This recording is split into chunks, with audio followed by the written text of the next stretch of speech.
The needle found the groove with a gentle hiss, a sound like time itself settling into place. Then came the guitar, a single, mournful note that bent the air in my living room. John Lee Hooker. He understood things.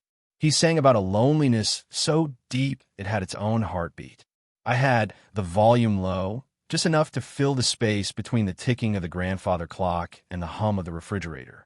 It was my space, my sound. My son, Michael, walked in from the back patio, wiping barbecue sauce from his mouth with the back of his hand. He carried the scent of lighter fluid and forced merriment with him. My daughter-in-law, Sarah, followed, phone pressed to her ear, nodding at some invisible conversation. They moved through my house like it was a hotel lobby, a place of passage, not a destination. Michael stopped by my chair. He glanced at the turntable, a beautiful old Thorns my wife Eleanor and I had saved for a year to buy. He sighed, a sound of practiced patience.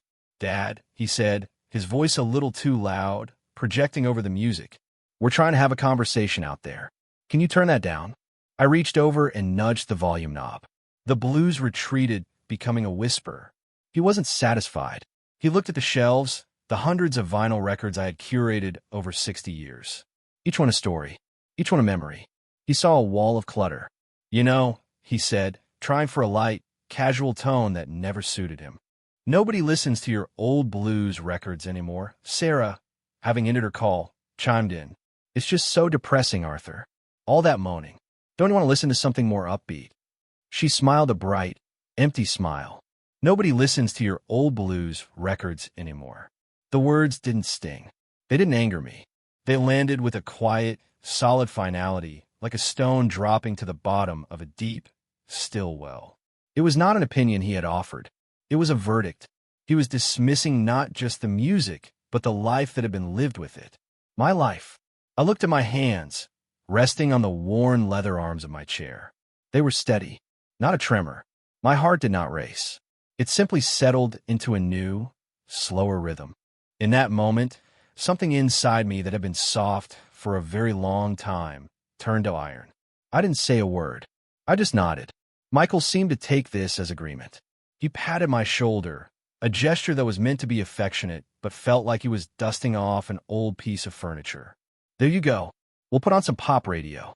Something everyone can enjoy." He went to the turntable and, without asking, lifted the tone arm.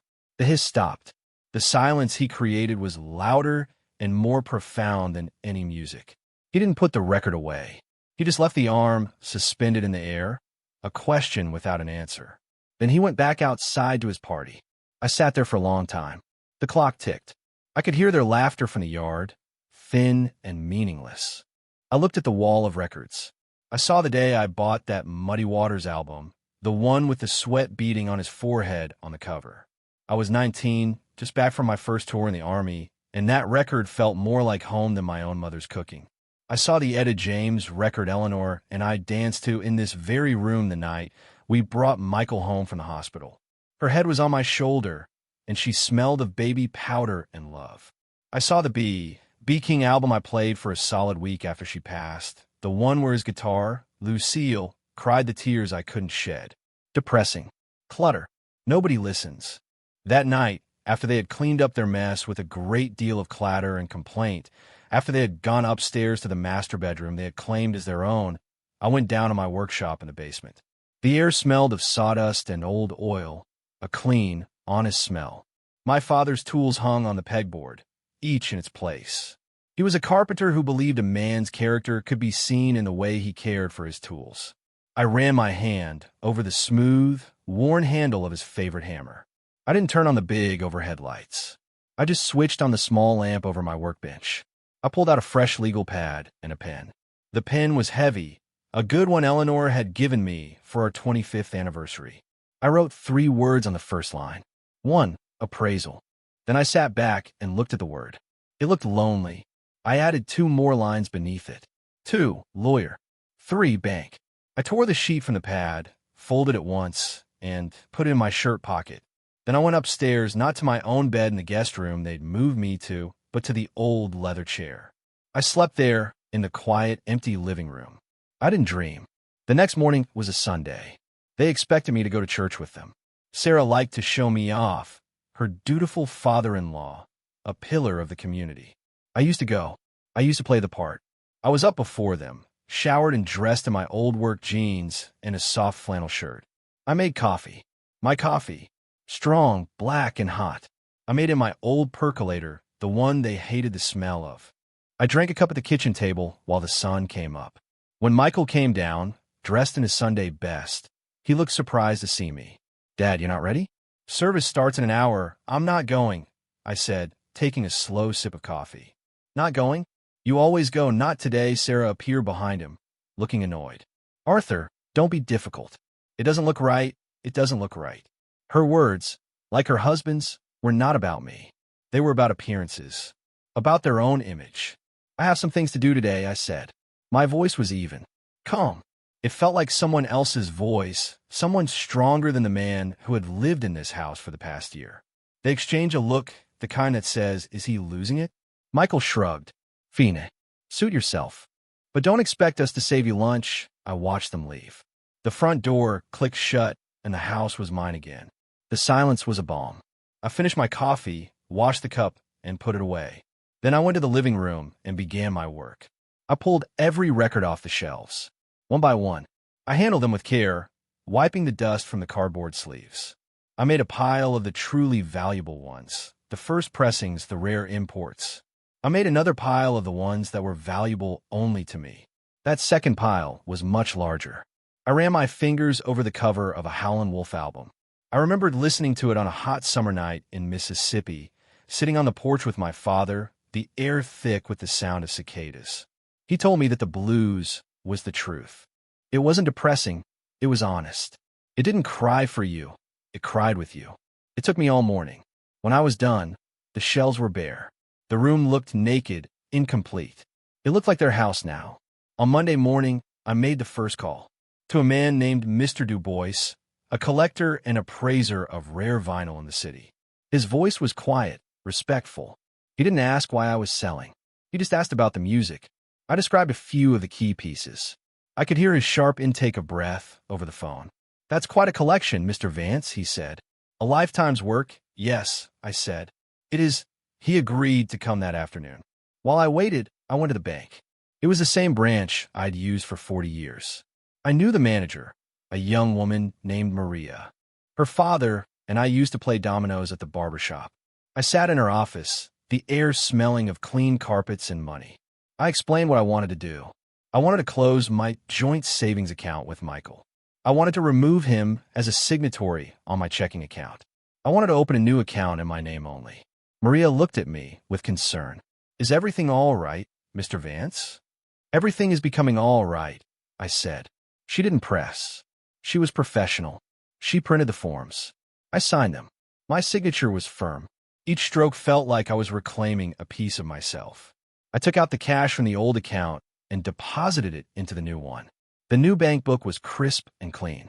It felt solid in my hand. When I got home, Mr. Du Bois was already there, waiting on the porch. He was a small, neat man with glasses and hands that looked like they knew how to be gentle. He treated my records like sacred artifacts.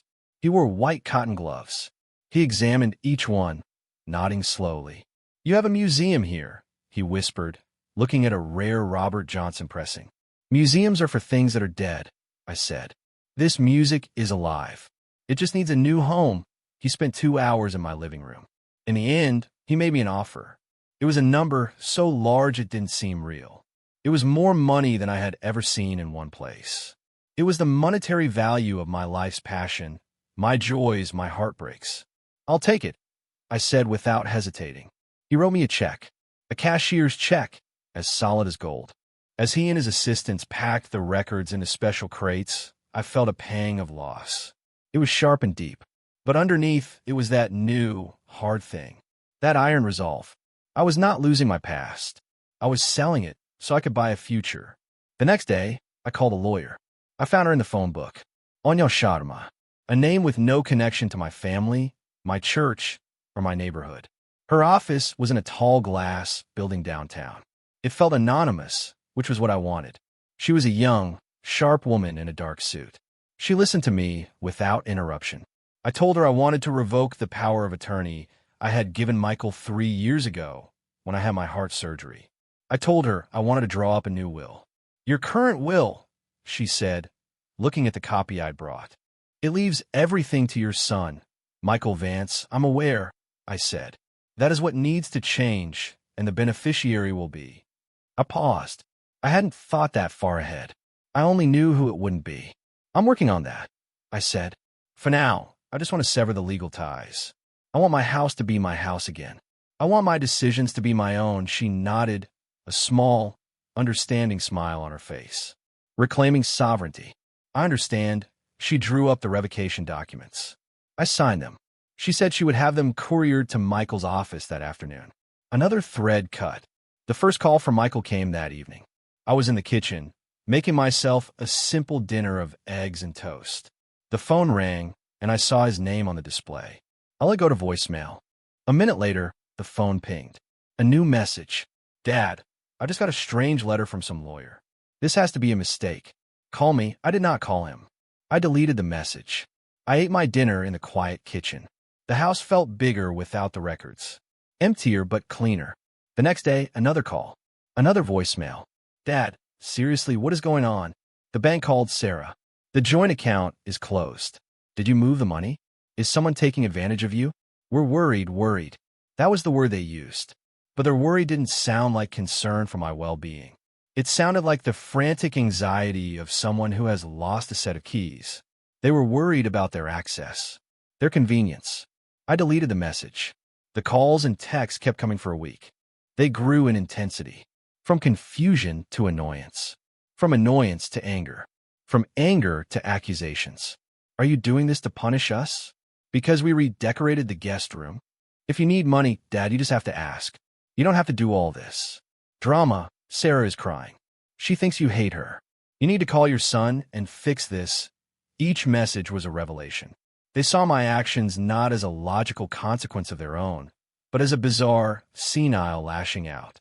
They could not conceive of a world where they were not the center of my story. They had no idea about the records. They hadn't even noticed the empty shelves. That, more than anything, told me my decision was the right one. They had not seen the most important part of me, so they did not notice when it was gone. One afternoon, I was in the garage, cleaning my father's tools. I was rubbing linseed oil into the wooden handle of a handsaw when my granddaughter, Maya, appeared in the doorway. She was Michael and Sarah's daughter, but somehow she was her own person. She was a student at the local university, studying history. She stood there for a moment, just watching me. She was the only one who had ever asked me about the records. She would sit on the floor, pull out an album, and ask me to tell her the story of it. I had taught her the difference between the Delta blues and the Chicago sound. Grandpa, she said softly. Maya, I said, putting the saw down. What are you doing here? Mom and Dad are going crazy, she said, stepping into the garage. They're talking about getting a lawyer. They think you've lost your mind. She looked around. It's quiet in the house, yes, I said. It is. Her eyes fell on the empty space where my tool chest for Michael had been. I had built it for him when he was a boy, filled it with a starter set of his own. He had never used it. I had packed it up and put it in the attic yesterday. She looked back at me, her eyes clear and perceptive. Where are the records, Grandpa? She was the first person to ask, the only one who had noticed. I sold them, I said. She didn't gasp. She didn't look shocked. She just nodded slowly, processing it. All of them. Even the Lightning Hopkins one you said you'd be buried with. Even that one, I said. A lump formed in my throat, but I swallowed it down. She was quiet for a long time. Then she said, they said something, didn't they? Dad said something stupid. I didn't have to answer. She knew.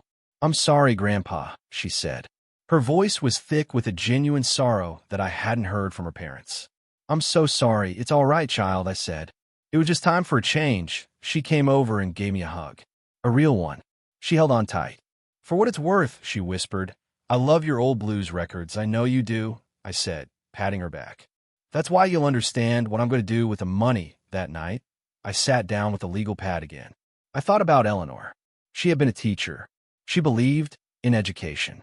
She believed in lifting people up. She had gone to Howard University, a scholarship student herself. She was so proud of that. An idea began to form. A legacy. Not one of dusty records on a shelf, but a living one. The next day, I called Miss Sharma. I told her I was ready to finish my will. I told her about my plan. I wanted to use the proceeds from the record sale to establish a scholarship, a fund for young musicians studying Black American music traditions. The Eleanor and Arthur Vance Blues Heritage Scholarship, I said, the name coming to me fully formed. At Howard University, there was a pause on the other end of the line. Mr. Vance, Miss Sharma said, her professional tone softened by something that sounded like admiration. That is a magnificent idea. We spent the next few weeks working out the details. The lawyers at the university were involved. There were papers to sign, accounts to set up. It was complicated, but it was good work. It felt like building something again. It felt like crafting a beautiful, sturdy piece of furniture that would last for generations. I also finalized the will. I set up a trust. The house, my savings, my pension, everything went into it. I made a few small bequests to my church and the local community center. The remainder of the trust, upon my passing, was to be managed for Maya's benefit. Her education, her first home, her future. I wrote Michael and Sarah out of it completely. The language Miss Sharma used was cold, legal, and precise. For reasons known to me, I make no provision in this will for my son, Michael Vance, nor for his wife, Sarah Vance, having already provided for them sufficiently during my lifetime sufficiently. I had given them my home to live in. I had co-signed for their car loans. I had paid for their vacations under the guise of family trips. I had given them my time, my energy, my silent compliance. It was more than sufficient. It was over. The final confrontation came on a Tuesday. I had just come back from my morning walk. A car I didn't recognize was in my driveway. As I got closer, I saw it was a rental. Michael and Sarah stood on my front porch. They must have tried their key and found it no longer worked. I had changed the locks the week before. They looked haggard, angry. Sarah's eyes were red-rimmed. Michael's jaw was set so tight I could see the muscle twitching. I walked up the path calmly. I held my new key in my hand. "Dad," Michael said, his voice tight with restraint. "You locked us out. This is my house," I said simply. "I lock my own doors. What is this?" Sarah burst out, her voice rising. "This whole silent treatment, the lawyers, the bank accounts. What are you doing, Arthur? Are you trying to hurt us?" "The time for me to worry about hurting you is over," I said. I put the key in the lock and opened the door.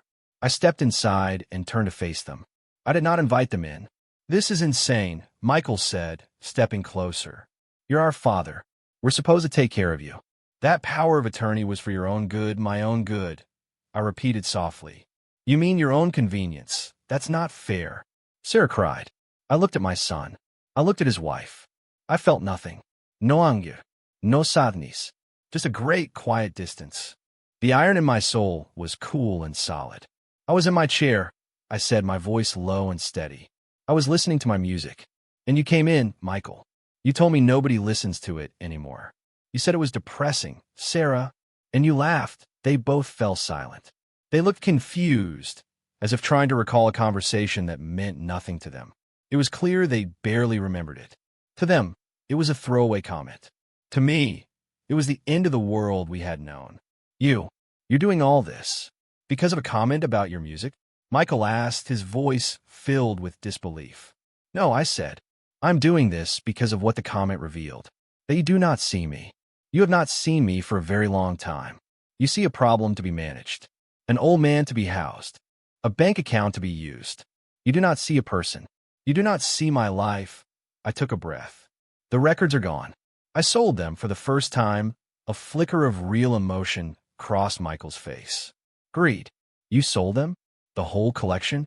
It was worth a fortune. Where's the money?" And there it was, the heart of the matter. "The money is where it belongs," I said. "It is funding the Eleanor and Arthur Vance Blues Heritage Scholarship at Howard University. It will help young people listen to that music for years to come. The music that nobody listens to," Sarah gasped. Michael's face went from pale to red. "You did what? Without consulting me? That was my inheritance." "Nothing is your inheritance until I am dead," I said, my voice as cold as steel. "And as of my new will, Nothing will be your inheritance even then. This house, my savings, everything is in a trust for Maya. The silence that followed was absolute. They stared at me, their faces a mask of shock and fury. They finally understood. This was not a mood swing. This was not a cry for attention. This was a realignment of the world. "You can't do this," Sarah whispered. "We're family. You stopped being family when you started treating me like a fixture," I said. "Now, this conversation is over. I'm going to have my lunch." I started to close the door. Michael put his hand on it. "Dad, wait. We can talk about this." "No," I said, looking him directly in the eye. "We can't. You had 40 years to talk to me. You were too busy." I pushed the door closed. I did not slam it. I closed it firmly and gently, and I turned the deadbolt. The click of the lock was the most satisfying sound I had ever heard. I stood there for a moment, my back to the door. I expected to feel a storm of emotion, triumph, or regret, or sorrow. But I felt only peace. A deep, quiet, unshakable peace. The house was truly mine. My new life began that day. It was a simple life. I woke with the sun. I drank my coffee. I read the newspaper from front to back. I worked in my garage, not on big projects, but on small, satisfying things. I repaired a wobbly chair for a neighbor. I built a beautiful birdhouse for my own backyard. I took my time. My hands remembered their old skills. My mind felt clear. I bought a new sound system, a small, high-quality one. I didn't replace my collection. I didn't need to. The music was inside me. But I did buy one record. A new artist, a young woman from Carolina who played the guitar with the soul of an old master. Her music was new, but it was built on the foundation of the old blues. It was a continuation. Maya visited me every Sunday. We didn't talk about her parents. We talked about her classes, about books, about the world. Sometimes we would just sit in the living room and listen to that one new record. She understood. She was my bridge to the future. About 6 months later, I received a letter. It was on Howard University letterhead. It was from the first recipient of the scholarship, a young man from Memphis. He played the harmonica. He wrote to thank me. He said that without the scholarship, he would be working in a warehouse, his dream of studying music packed away like an old toy. "Your gift," he wrote, "has given me a chance to speak in the language of my ancestors. I will not waste it." I folded the letter and put it on the mantelpiece, where a picture of Michael and his family used to be. It was the only decoration I needed. Another letter arrived a week after that. The handwriting was Michael's. I recognized the impatient scrawl. I left it on the kitchen table for 3 days. I wasn't afraid of it. I just wasn't interested. Finally, one morning, I opened it. It was not angry. It was not demanding. It was short. "Dad," it said, "I remember the B. King record. The one you played after Mom died. I'm sorry. I forgot to listen." I read the letter twice. It was the first honest thing he had said to me in a decade. An apology. A small seed of something. I did not reply. Not yet. Forgiveness is a powerful thing, and I was in no hurry to give it away. It had to be earned. The silence had been my shield, but now it was my yardstick. I would measure their change by how they respected it. I put his letter in a drawer. Maybe one day I would answer it. Maybe I wouldn't. The choice was mine. For the first time in a long time, my life was my own story, and I alone held the pen. I went into the living room. The sun was streaming through the windows, illuminating the dust motes dancing in the air. The house was quiet. It was a good quiet. I put the new record on the turntable. The music started, full of pain and hope and truth. I sat in my chair, closed my eyes, and just listened.